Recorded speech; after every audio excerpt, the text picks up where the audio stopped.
Ha.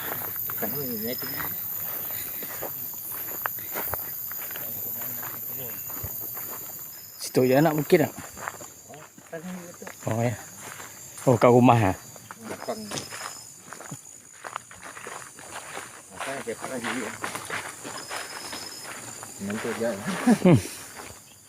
Memang hari naik rasa boleh tahan kat bukit berasa tak?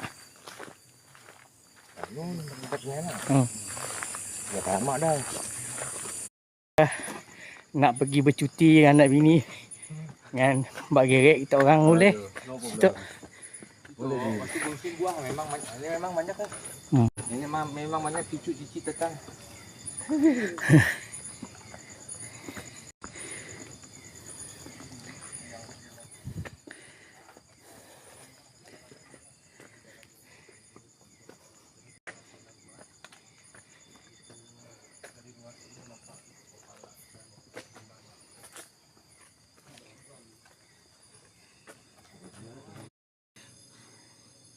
Udah Sengking. terbraking. Manggis lah tu. Tengok manggis, rambutan, Durian.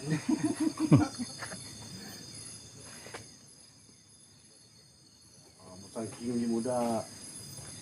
Okey lah, tu musang king betul. Okey, mantap.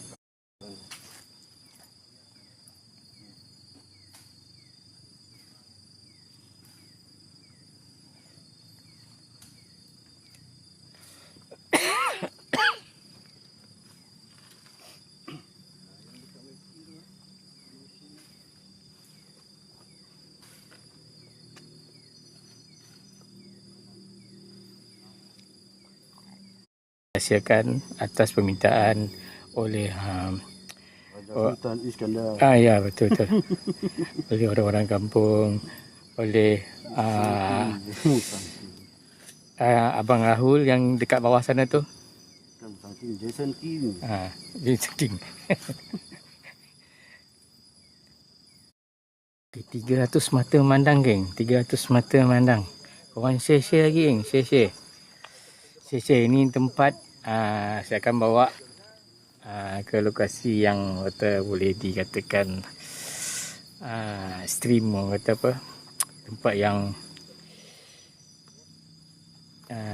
cantik kata orang. Cukup manis. Cukup manis. Cerita TV3 lah tu.